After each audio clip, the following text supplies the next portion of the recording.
Hi everyone.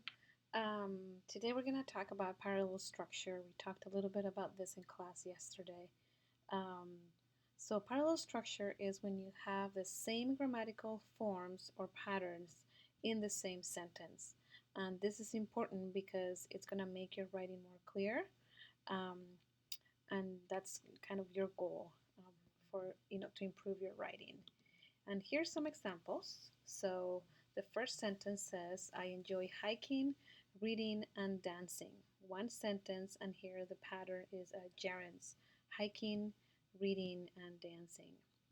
The second sentence, at the party we danced, sang, and ate. Um, Here the pattern is verbs in the past tense. And finally, my class is interesting and challenging. And so you're using adjectives um, here to describe the class, interesting and challenging. Um, so how do you use it? So there are several ways. You can use coordinating conjunctions. If you remember the fanboys, for and nor, but, or, yet, or so. So I'm going to give you a couple of examples. Here's one sentence that's in red that's not parallel. My uncle likes to eat in expensive restaurants and visiting museums. Here you have two verbs, visiting and to eat. You have an infinitive and you have a gerund. So you might want to change that. And the way to do it was to change the first infinitive to a gerund. My uncle likes eating in expensive restaurants and visiting museums. So when you're writing and you see the conjunction, you're going to look at the pattern in that sentence to see if it's the same. And this is how you can use it with fanboys. You write your paper and then look for these words, the fanboys, and check the grammatical patterns for that sentence. Here's another example. My friends never judge me by my words or what I did. Here you have the conjunction or. So let's look at the pattern. So my friends never judge me by my words. This word is a noun, or what I did. This is a phrase. And so we want to change that to my friends never judge me by my words, noun, or actions, noun. Now you have the two same grammatical patterns. Um, Another example is with correlative conjunctions. Um, so like neither nor, or like this, my dog not only likes to play fetch, but also chase cars. This is correct, right? You have not only, but also. That's a correlative conjunction, and I can bring more examples to class or post them on Canvas. Not parallel is if you said, my dog likes not only to play chess, but also to chase cars. Wait, that's the same thing. So let's say if we, this is how it would look like. My dog likes not only to play fetch, but to chase cars. This is not correct. So make sure you have the same infinitive and infinitive like here. Okay. Another way you can use is with comparisons. So I would rather receive financial aid than pay for my education. So you have rather and than here. So financial aid, receive, you have a verb here, so you're going to need a verb here.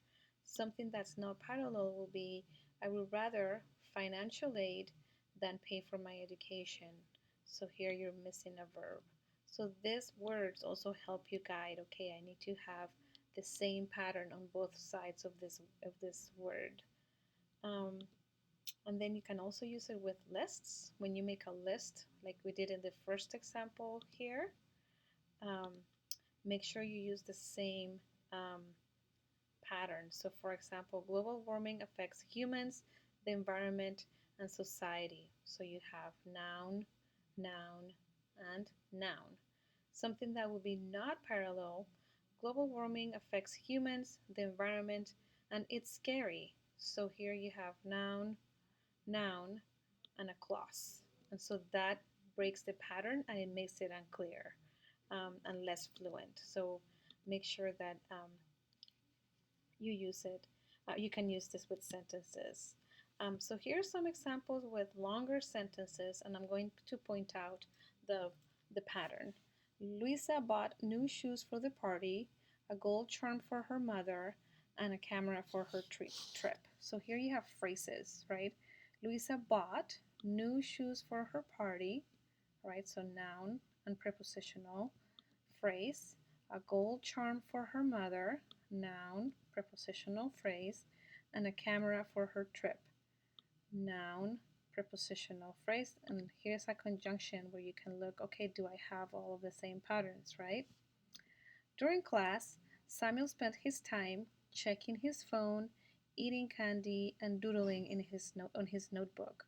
So here you have the pattern is gerund, gerund, and gerund. And then finally, Alex looked everywhere for his math book, under the bed, on his desk, and inside the refrigerator. What do you think is the grammatical pattern here? Prepositional phrases, under the bed, on his desk, and inside the refrigerator. So these are examples of sentences with parallel structure. So here, I'm going to give you some time to read these sentences and tell me or think about which one is the correct one. I'm going to read them for you. The manager wanted staff who arrived on time, smiled at the customers, and didn't take too many breaks. B. The manager wanted staff who arrived on time, would be smiling at the customers, and would not be taking too many breaks. Oops, I missed it. Double O. The manager wanted staff who arrived on time, smile at the customers, and not taking too many breaks. So, which one do you think has correct parallel structure? I'll give you a few seconds. The correct answer is A. Okay, so if we look at this pattern here, you have the manager wanted staff who arrived on time, past tense, smiled at the customers, past tense, and didn't take too many breaks, right? On B, you had two different verb tenses, and so then you had a past tense and then you have a modal phrase. So that's not helpful or is not parallel. And then here you had also different grammatical pattern. So A is the correct answer. Let's look at another one. And you choose the sentence with the correct parallel structure. I'm going to read them. After moving out of her parents' home, Sarah had to learn how to cook, go grocery shopping, and pay bills on time. After moving out of her parents' home, Sarah had to learn how to cook, going grocery shopping, and pay bills on time. And last one, after moving out of her parents' home, Sarah had to learn cooking, how to grocery shopping, and will pay bills on time. Definitely not C, right? There's three different grammatical patterns here and one that's not correct. So, again, the correct answer is A. And you see, because you had to learn how to cook, go grocery shopping, and pay bills on time. Had to learn how to, and then you have the three verbs in the base form. Here, we change the pattern of Sarah had to learn how to cook, going, instead of using a base form, and this. So this is not correct. And this one again, you have a gerund, you have this one, and then you have one that is in the future that's not even correct. So you kind of get to see what it's supposed to look like. So here is a sentence and you have four options. So I'm going to read the sentence and you tell me which one do you think is the best one. Pasta boiling in water, blank, and garlic bread baking in the oven welcomed Francisco as he opened the door. Option A, simmered tomato sauce in the pan. B, tomato sauce simmering in the pan. Oops. Okay, I'm gonna fix this as I go. I'm sorry. Not pan. tomato sauce that simmer in the pan, or saucy tomatoes that were simmering in the pan. So what do you think is the right answer?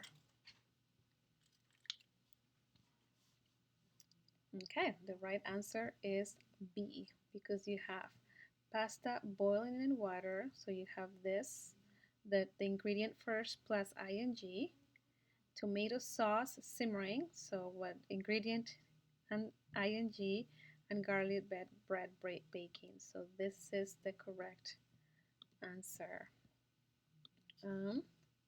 And the last one. During our vacation in the Bahamas, we hope da, da, da, to enjoy beautiful sunsets and to dance ourselves silly at the reggae clubs. So the options is that we eat delicious seafood, that eating delicious seafood occurs, that to eat delicious seafood, or eating delicious seafood. So what is the correct answer? So look at the other patterns. You have to enjoy beautiful sunsets and to dance ourselves silly. So to eat delicious seafood would be the correct answer, right? Okay. Oh, we have one more. Karen wished Ray chewed with his mouth closed, for otherwise he was everything she wanted in a date. He was tall, intelligent, and so we're going to look at what are the words in this clause. He was tall, adjective, intelligent, adjective, and which one is the adjective here? A, B, or C? C, handsome, right? These are phrases, but if you look at this, we're just making a list of adjectives. So that's why C is the correct sentence, the correct word. Okay, so that's it for now. I am going to post your assignment on Canvas, but make sure you obviously watch this first and go back and listen to it or look at the examples to help you with your assignment that you have to complete before Sunday. Okay, I hope this helps, and as always, you can ask me questions when we see each other again next week. Okay, have a great weekend. Bye.